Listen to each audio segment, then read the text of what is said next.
direto para 46 municípios e 72 canais. No ar.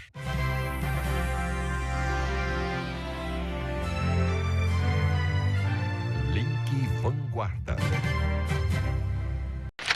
A nebulização contra a dengue está suspensa em algumas cidades aqui da região. O motivo é a falta do inseticida. E para evitar o avanço da doença, o trabalho dos agentes foi reforçado em São José.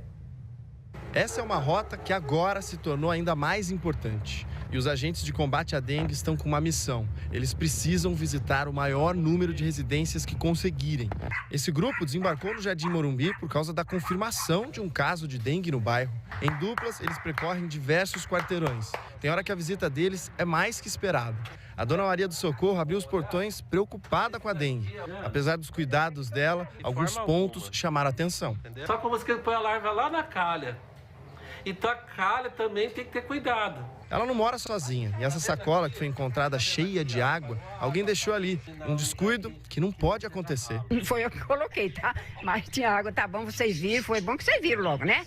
Porque ia ficar ali, não tinha sido eu que tinha colocado. Né? Nessa outra casa, a água estava ali, concentrada atrás da geladeira. Outro perigo. E como a dengue preocupa. Tem que combater a dengue mesmo, porque é um mosquito perigoso. As visitas dos agentes foram intensificadas, isso porque está faltando inseticida que é utilizado na nebulização das residências para as ações de bloqueio contra o Aedes aegypti. O produto Malathion apresentou problemas e a Superintendência de Controle de Endemias acabou suspendendo a distribuição, o que zerou o estoque do inseticida em São José. A gente tinha algum estoque para estar trabalhando, a gente administrou isso da melhor maneira possível e agora a recomendação nessa própria nota informativa é que seja intensificada a questão de controle de criadouro. Então a gente fez atividades de arrastão com base no resultado da ADL. A gente está trabalhando em sinergia com a Secretaria de Manutenção da cidade, que possui o Fumacê, é um inseticida diferente, mas ele também possui efeitos contra o Aedes aegypti, né? Esse trabalho de visita dos agentes nas casas, principalmente quando há um caso confirmado em um bairro da cidade, ele acaba sendo 80% mais efetivo no trabalho de prevenção em relação ao inseticida, a nebulização que é feita nas casas. Isso porque o controle mecânico acaba sendo de extrema importância, porque são as orientações dos agentes e aquilo que a gente faz dentro de casa que acaba eliminando os criadouros do mosquito Aedes aegypti. Na casa da Mônica, tudo certo, nada para corrigir, mas na dúvida, vale uma orientação extra de prevenção. Pode fazer uma vez por semana, pegar uma vassoura, esfregar. Ele explicou, fica grudadinho ali na parede do esgoto e a gente acha que só secando não, mas é bom passar e tirar. Tendo a visita, o morador ele atendendo, isso tudo é resolvido. Né, de uma forma mais prática, porque a visita, sim, é o combate frente a frente com o que está acontecendo. Tá vendo? Então as ações estão ocorrendo, a falta dessa substância acaba prejudicando e atrapalhando a eficácia, vamos dizer assim, né? Só para reforçar, uma coisa é a gente falar fumacê, outra coisa é a nebulização da dengue, você viu na reportagem, que vai ali de casa em casa, não é? Ok, essa imagem mostra bem a diferença. Ó. O serviço dos carros do Fumacê, que muita gente está acostumada a ver, usam outro tipo de inseticida e não foi afetado, segue normalmente. Esse aqui é o que você vai ver pelas ruas, se tiver. O produto é o de nebulização quando os trabalhadores passam pelas casas. A gente tem algumas informações aqui de cidades que estão sem a nebulização e a informação do número de casos de dengue em cada uma dessas cidades. Caraguatatuba, lembra que a gente já mostrou para vocês? Está altíssimo o número, olha aqui, 1.256 pessoas com esse registro de dengue somente este ano, hein? Ubatuba, 477 e em Lorena, menos que o litoral, mas mesmo assim preocupante, são 218 casos da doença, casos da dengue, somente este ano, Abranches. Segue o Link Vanguarda falando com o André Luiz Rosa na Vanguarda em Taubaté. André, boa tarde.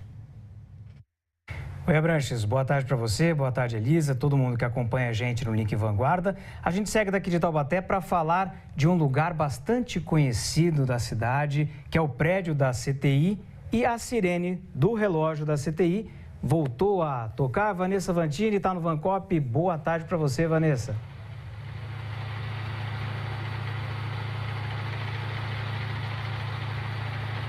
Olá, boa tarde, André, boa tarde a todos. Isso mesmo, viu? Depois de 5 meses em silêncio, voltou a funcionar aqui o sinal, o relógio da CTI. Esse relógio é um símbolo aqui para quem mora em Taubaté, viu? Marca aí o período têxtil e também a Revolução Industrial. O sistema que ativava o som queimou no fim do ano passado. Como era um custo muito alto para arrumar, a prefeitura não tinha dinheiro, deixou para esse ano. O reparo, então, foi feito esse ano, custou mais de R$7 mil, viu? Essa sirene era usada desde 1895, isso mesmo. E na época, avisava o horário de entrada, saída, almoço e retorno para a Companhia Taubaté Industrial, que é a CTI. Com a volta da sirene, vai voltar a tocar nos mesmos horários, conforme a tradição. Às 8, ao meio-dia, às 2 e às 6 da tarde. A única dica que a gente deixa aqui, que vocês devem ter observado junto comigo aqui pela imagem, é que os ponteiros dos relógios aqui não estão marcando as mesmas horas. Só precisa ajustar o ponteiro agora, viu, André? Ó, para ajudar quem está em casa, agora 12:18. É com você, André. Valeu, Vanessa. Dentro daquela margenzinha de erro, né? A gente tem alguns relógios que são um pouquinho mais adiantados, outros mais atrasados, mas de trás aí, vocês estão vendo pela imagem do Vancop, tá bem errado, hein? Então, hora certa, 12:19. Agora você acompanha com o nosso relógio aqui da Rede Vanguarda.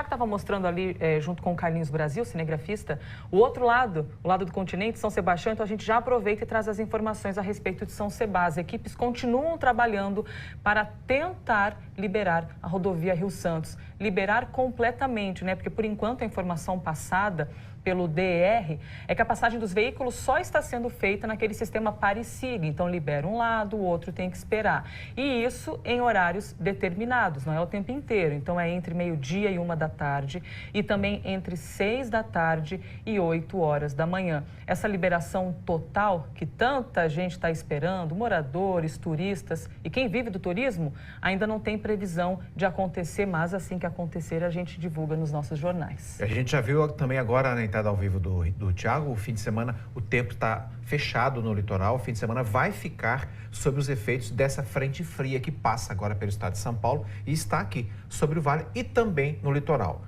No litoral, inclusive, o tempo deve ficar nublado e com chuvas pontuais em locais isolados. E atenção, pessoal que está no litoral, para os ventos fortes que devem deixar o mar agitado durante o sábado.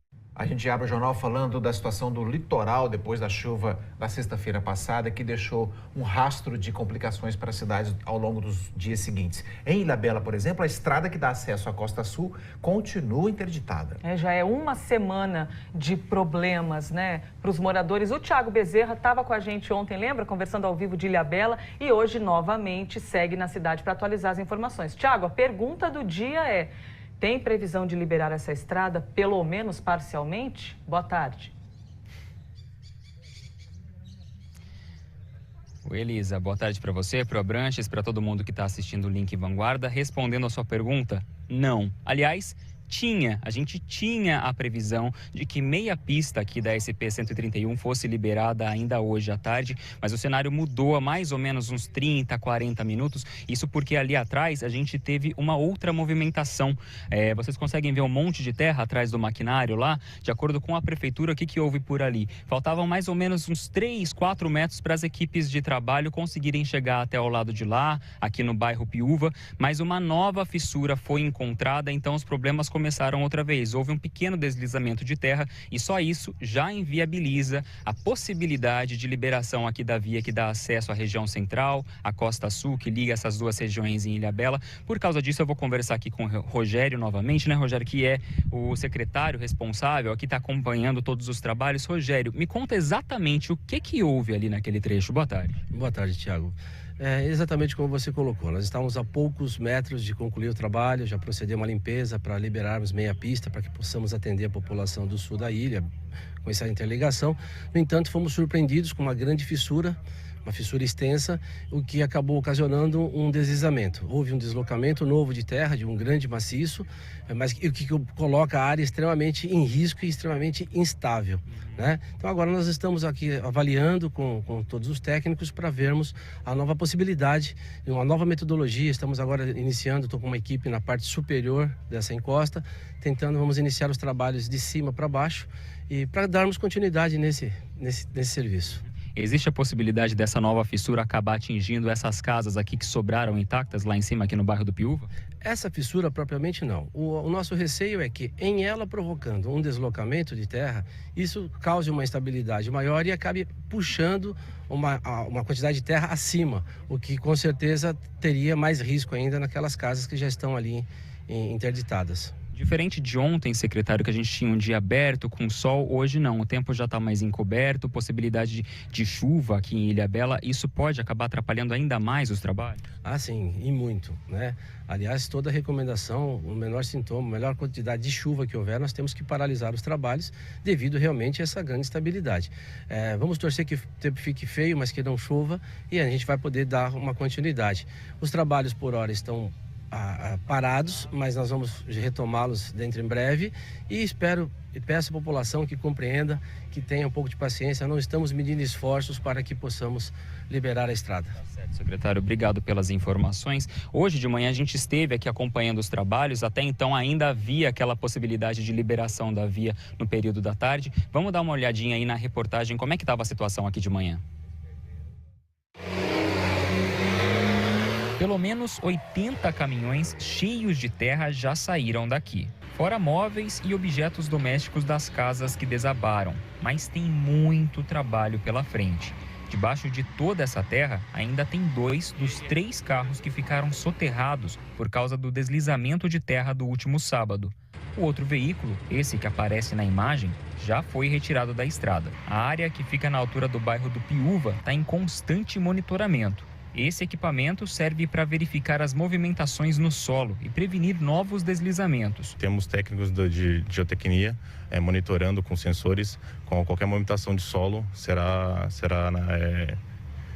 analisada, né? Será percebida. Além da retirada da terra, que está acontecendo desde a última quarta-feira, um outro serviço que foi feito por aqui também foi essa colocação de contenções provisórias. São tubos de concreto armado que servem para evitar que a terra que está do lado de lá consiga chegar direto aqui na estrada. O seu Luiz e a dona Maria José moram no bairro Ilhote, que fica logo depois desse trecho interditado. Eles pensaram que o caminho já estava liberado e tentaram atravessar a pé. Não deu. A gente ficou sabendo que hoje é liberado, mas não sabia o horário, né? Mas como a gente estava cá, a gente já aproveitou para dar uma verificada, mas infelizmente até agora ainda não está liberado, não. Não teve jeito, vai ter que voltar de barco mesmo. Tem que voltar de barco, não tem jeito. O barco continua sendo a única alternativa para quem mora ou trabalha na costa sul da ilha. O barco é bom para a gente passear, curtir, mas para fazer as emergências, assim, de andar, né? De precisão é um pouco complicado pra gente que não tem costume, entendeu? Então bom mesmo vai ser na hora que liberar. Ah, sim, com certeza. Agora na hora que liberar a pista, Deus abençoe que vai dar tudo certo, né? Aí a gente vai voltar ao normal.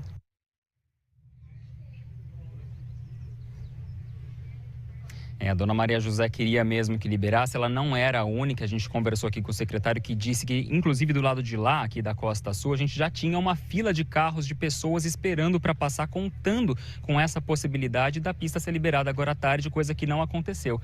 Para a gente ter noção de como estava perto de chegar ao fim os trabalhos, olha só, esse caminhão aqui, além de outros 3 que estavam aqui, ao total 4 caminhões, seriam os últimos que seriam cheios de terra, e essa terra então levada para uma área pública aqui em Ilhabela. Aqui na cidade, a gente ainda tem 7 casas que estão interditadas, 5 delas ficam na parte alta do bairro, mais 2 aqui na parte baixa. Enquanto nada disso é concluído, os trabalhos vão demorar mais um tempinho, aí o jeito é continuar contando com a ajuda do mar para conseguir transitar entre um lado e outro. Nesse momento, a gente não vê nenhuma das embarcações que estão levando as pessoas entre o Atracadouro da Balsa, na Barra Velha e o Portinho, porque as embarcações, né, e aquela escuna que nós mostramos ontem aqui no Link Vanguarda, estão parados nesses 2 pontos, pegando os passageiros. Mas o serviço continua sendo oferecido aqui em Ilhabela, isso de graça, horário de funcionamento das 5 da manhã até as 2 da madrugada. Nesse intervalo, a gente tem também 2 embarcações de prontidão para atender qualquer caso de urgência, emergência. Então a gente continua acompanhando a situação que ainda é crítica aqui em Ilhabela. Famílias que vivem em um conjunto habitacional de Atibaia estão passando por uma situação bem delicada. Elas podem perder as casas por falta de pagamento. Os moradores já procuraram a CDHU, mas está difícil chegar a um acordo.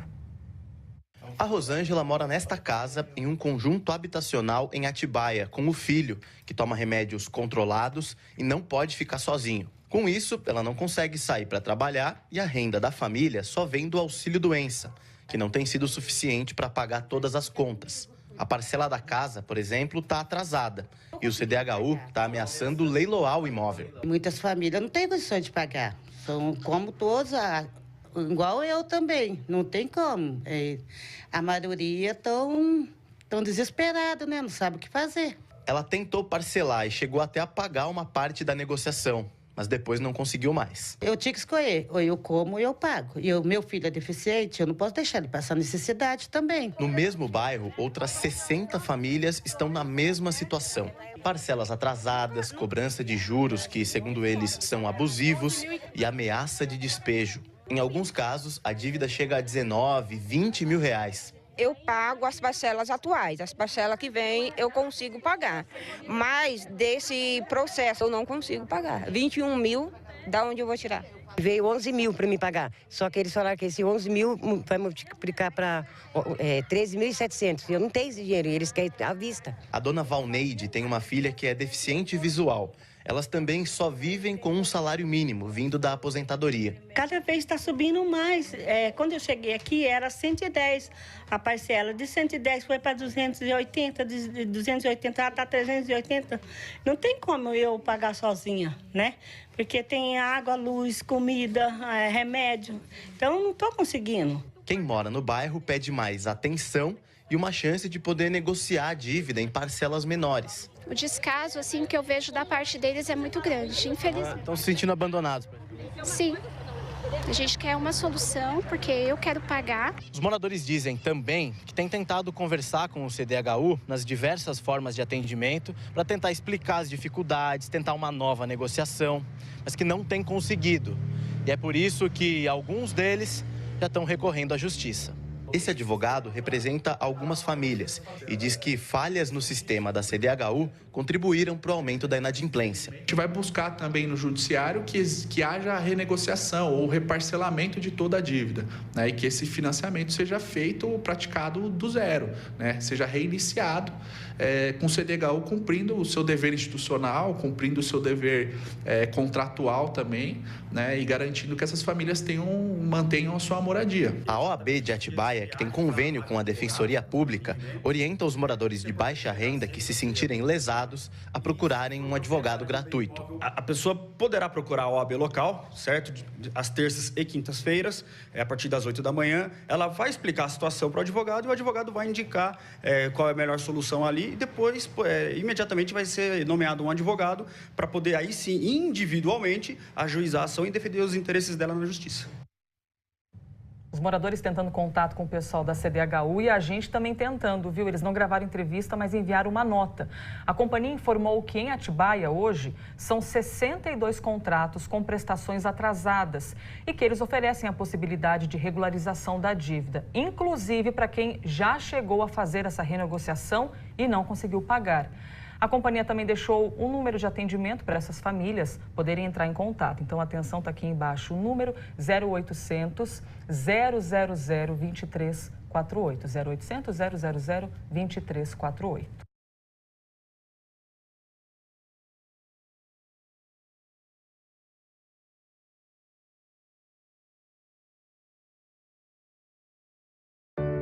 Para atender ainda melhor a população de Taubaté, a Prefeitura assume a gestão do HU. Ele passa a ser HMUT e vai atender as demandas por internação da UPA Central e dar retaguarda para as outras 4 UPAs da cidade. Além disso, os pacientes da cidade entrarão diretamente regulados pela Secretaria de Saúde do município. HMUT é a Prefeitura ampliando o atendimento de saúde para os taubatianos de todas as idades. Cidade de Taubaté, orgulho de viver aqui. O Vancop segue do alto mostrando que é notícia aqui na região. Vanessa Vantini.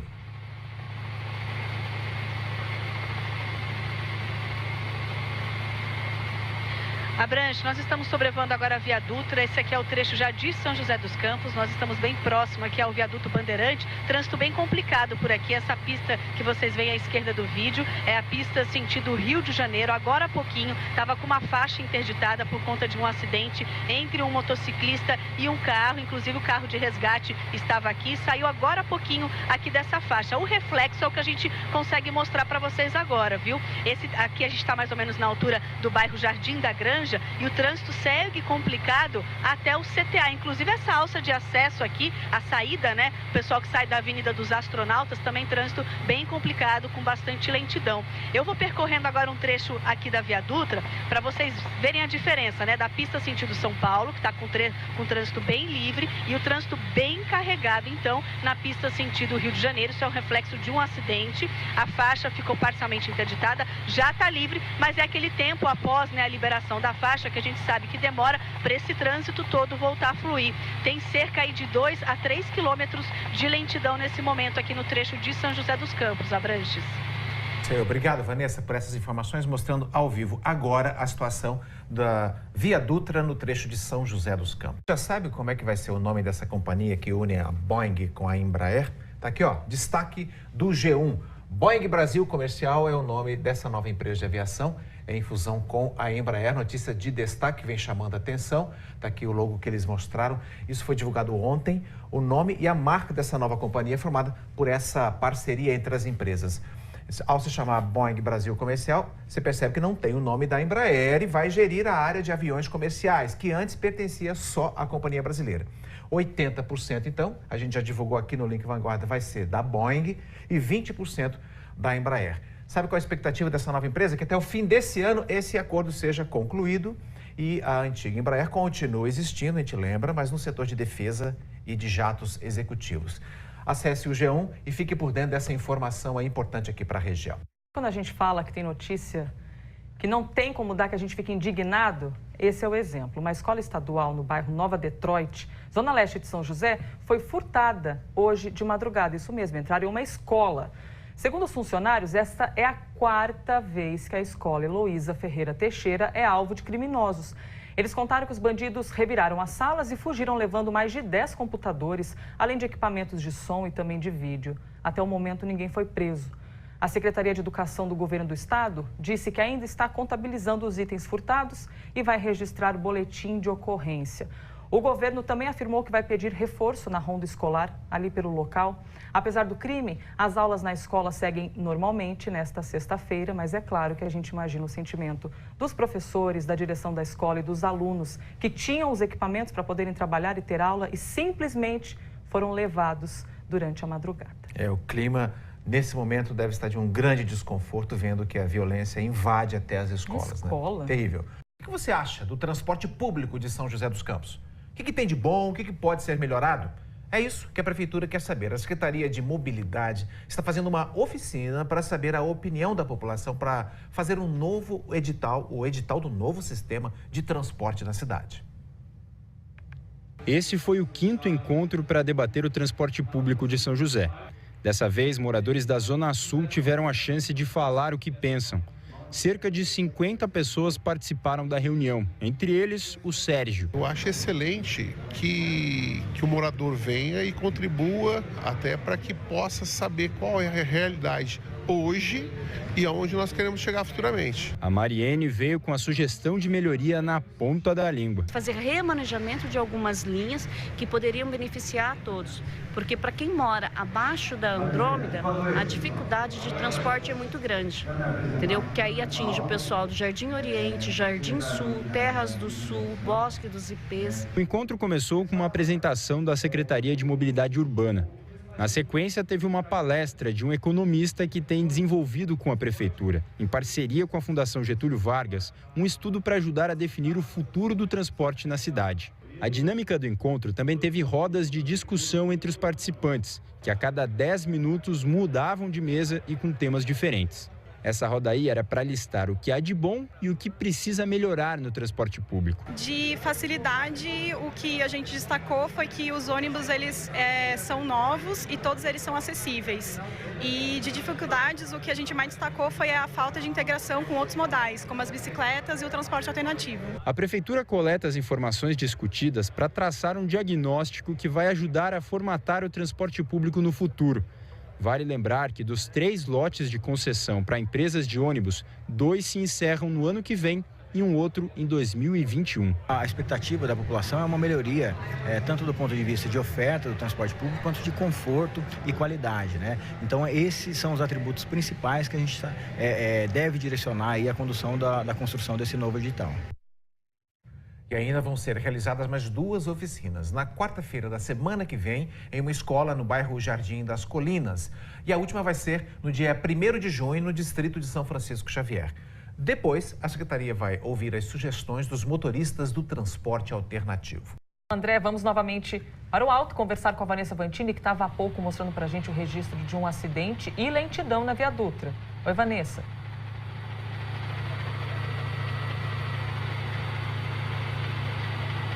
Olha, Elisa, agora a pista já está liberada, essa pista com trânsito mais carregado, que vocês veem à esquerda do vídeo, é a pista sentido Rio de Janeiro, esse é o trecho de São José dos Campos, e esse trânsito todo que a gente mostra ao vivo para vocês é o reflexo do acidente. Teve uma interdição em uma das faixas da rodovia Presidente Dutra, teve um acidente envolvendo uma moto e também um carro, o trânsito já está liberado, inclusive o resgate esteve presente também, mas toda essa lentidão é por conta do reflexo mesmo. A gente está aqui sobrevoando mais ou menos o CTA, né, a saída do bairro do Jardim da Granja, e a gente consegue observar aqui do alto que o trânsito segue lento, já passou do CTA, já está logo depois do anel viário que corta a Via Dutra. Então quem for sair de casa agora e conseguir evitar esse trechinho aqui é bem importante, porque ele segue bem lento. A gente sabe que demora, né, para o trânsito voltar a fluir quando tem essas interdições na pista. É com vocês aí no estúdio. Sexta-feira, hein? Obrigada, Vanessa. Pessoal, avise aí então os amigos, os parentes que precisam pegar a rodovia, que teve acidente, tá difícil o negócio. Aproveitar o Vancop e mostrar como é que está o céu aqui sobre São José dos Campos. Esse é o céu sobre a região, na realidade. Agora, sabe, Elisa, que na madrugada, as madrugadas estão um pouco mais frias. As temperaturas caíram em média 3 graus. Mas já temos Dani aqui. Falar do fim de semana, quando chega sexta-feira, é aquele suspiro, né? Para quem não vai trabalhar, vai poder curtir, aquele suspiro bom, né? De vamos relaxar e divertir. Isso mesmo, e a gente já tem um monte de atração legal aqui para você curtir então no seu fim de semana. A gente vai começar com uma peça de teatro. Hoje, amanhã e domingo, então sexta, sábado e domingo, em São José, tem a peça À Beira do Abismo, Me Cresceram Asas, estrelada pela atriz Maitê Pro. Agora a música, para você que gosta de música, amanhã à noite tem o grupo MPB4 no Sesc de São José dos Campos, com ingressos a partir de R$15. São boa, ingresso bem barato, dá para curtir com a família. E tem mais música também, viu, Elisa? Nossa, grupo 5 a Seco, amanhã. amanhã. Era ótimo, mas esse aqui é maravilhoso, 5 a Seco. A banda é muito boa. Então, no SESI, às 11, fica ali na Avenida Andrômeda, na Zona Sul de São José dos Campos. Então, só chegar lá para garantir o seu ingresso. E tem mais uma atração bem legal, principalmente para os jovens. Essa banda que está fazendo o maior sucesso. Olha aí só, a banda Melim.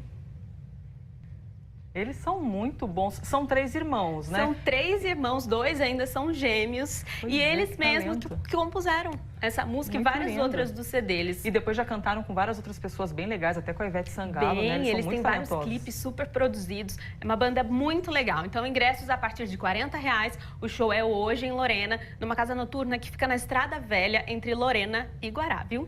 Ô Dani, o pessoal estava querendo ver Sérgio Reis, que ia ter o show, que não ia. O que aconteceu afinal? Vai ter ou não vai ter? Isso mesmo, viu, Elisa? Olha, tinha um show do Sérgio Reis marcado para Jacareí. Na agenda do Bom Dia Vanguarda hoje cedo, a gente falou sobre esse show, mas infelizmente o show foi cancelado e eles vão marcar uma nova data e com certeza, viu, a gente avisa vocês por aqui, inclusive sobre o que pode ter acontecido aí para o show ter sido cancelado, mas a gente vai informando e acompanhe também a nossa agenda na programação da Vanguarda. Deixa aqui também já, olha, o meu e-mail da agenda para você mandar a sua sugestão. Você que está aí na sua casa, se tiver alguma dica bem legal aí também na sua cidade, manda pra gente no agenda@vanguarda.tv. Ô Dani, vou te falar uma coisa, que hoje a gente tem um reforço aqui na agenda.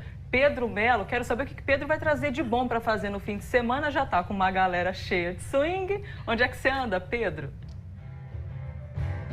Olá, muito boa tarde. Eu tô aqui no Parque da Cidade, bem na Fundação Cultural, onde hoje acontece a festa cultural, com um mix, viu, de 4 nacionalidades diferentes. Pessoal de Moçambique, Malawi, tem o pessoal da Noruega e do Brasil. Eles vão trazer esse som diferente. Aqui eles estão fazendo um pouco mais sossegadinho, claro, por conta da entrada ao vivo, mas eu tava ouvindo um ritmo bem animado aqui, principalmente do pessoal de Moçambique. Eu vou conversar com o Zito aqui, vou atrapalhar um pouquinho, porque o Zito, além de participar da banda, você vai ensinar o pessoal a dançar isso aqui hoje? Isso, nós estaremos ensinando hoje a dança africana, teremos um workshop em que a população de cá terá a oportunidade de aprender um pouco sobre essa dança aqui.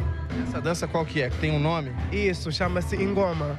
Legal, ó, eles falam português, mas eu sei que no começo nada foi tão fácil assim. Vou puxar o Guilherme aqui também. Guilherme, que é o responsável pela banda. Isso é um projeto que tem o Guri conexão com esses intercambistas que vêm desses países. Exatamente, a gente tem esse projeto que é promovido pelo projeto Guri, JM Norway e Music Crossroads, Malawi e Moçambique.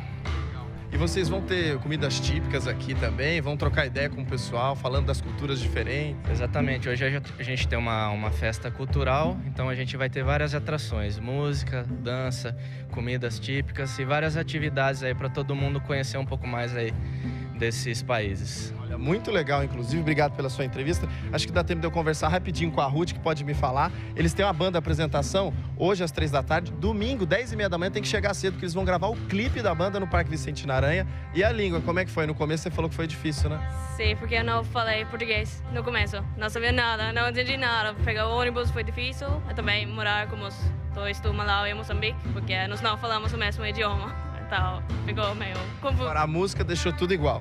Sim, ficou mais fácil.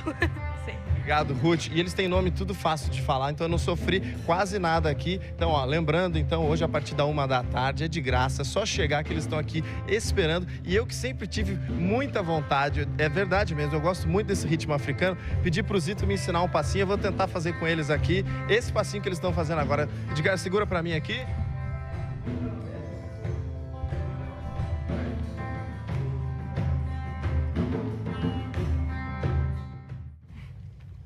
O Pedro tá aqui quase num reggae, não é mesmo? Começando o reggae, mas isso aí é uma mistura de culturas. Pedro Belo, muito bom, legal. A apresentação deles hoje em São José dos Campos e também domingo no Parque Vicente Naranha. E é com esse swing que eu me despeço da Dani. Obrigada, dançando, viu, Dani? Eu vou embora no passinho. Até semana que vem. Beijo, gente, até sexta. Bom fim de semana. Vamos agora pro alto com o Vancop de novo. A Vanessa Vantini sobrevoa a Via Dutra. Vanessa, como é que tá a situação por aí agora?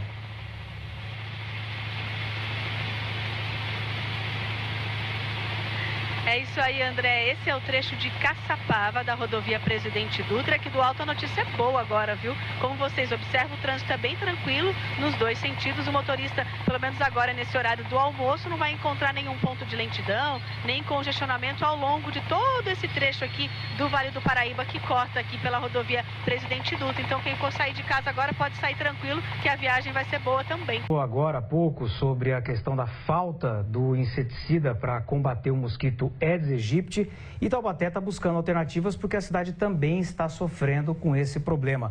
O Bruno Pellegrini já está aqui no telão. Bruno, e aí, como é que fica essa questão? Tem previsão do inseticida chegar? Boa tarde para você.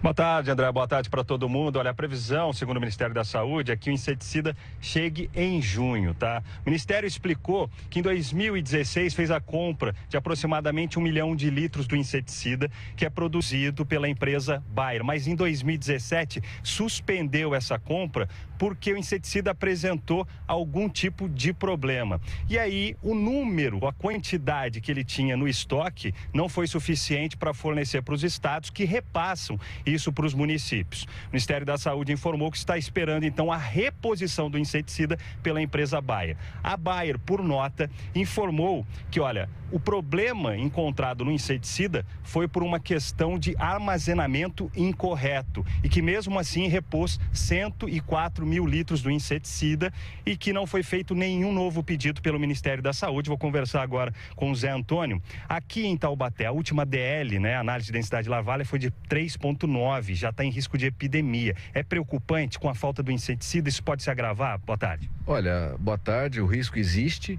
mas nós temos contornado esse risco através de outras ações. O bloqueio de controle de criadouros, que é a retirada daqueles recipientes de dentro de casa, a vistoria nos imóveis ao redor do caso positivo, além das ações de catatreco.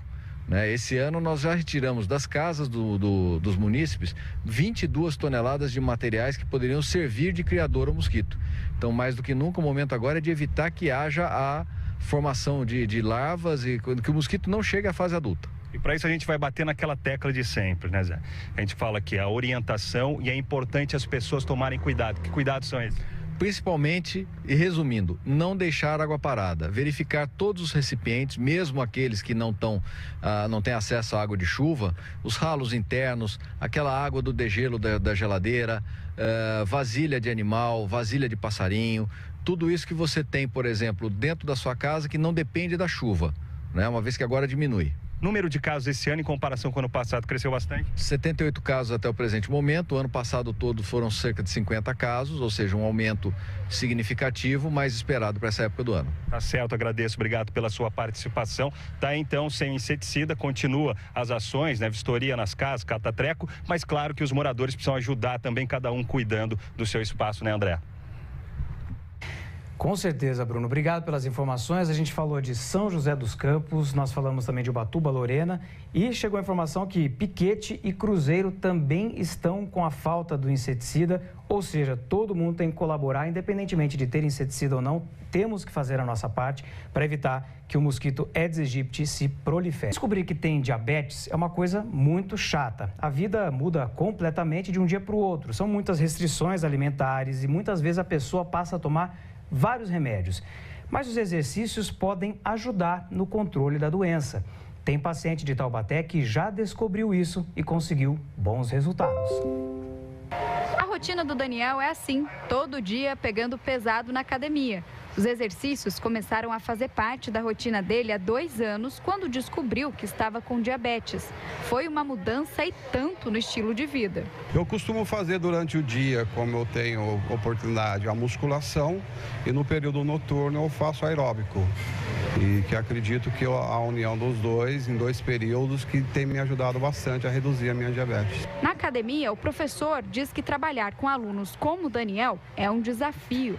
Seria um mix, né, em termos de parte cardiorrespiratória e de parte muscular. O trabalho de musculação, quando bem direcionado, quando bem aplicado, ele traz aumento significativo de massa muscular. E a musculação não traz só benefícios estéticos. Um estudo realizado por pesquisadores da Universidade de Campinas mostrou que exercícios de força podem ajudar a reduzir os efeitos da diabetes.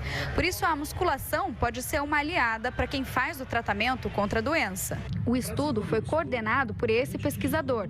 Eles utilizaram camundongos que foram separados em 3 grupos: os saudáveis, os com diabetes sedentários e os diabéticos que tinham que subir uma escada com uma carga presa na cauda todos os dias.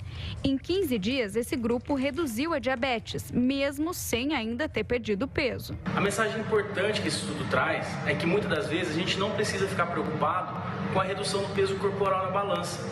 Porque algumas vezes, após a prática de exercício físico, alguns órgãos já respondem de forma benéfica àquela prática. Neste caso, por exemplo, a gente viu que após um curto período de musculação, o fígado já reduziu o acúmulo de gordura e com isso melhorou o controle do diabetes.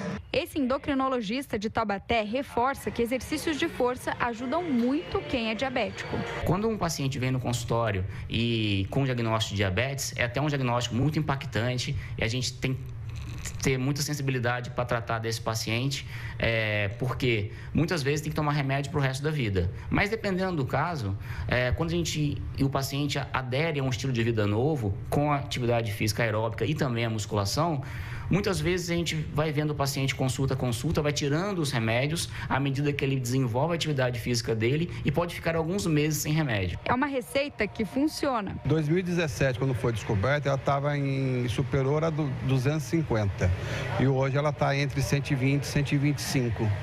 É uma diabetes bem controlada, que a atividade física tem ajudado bastante.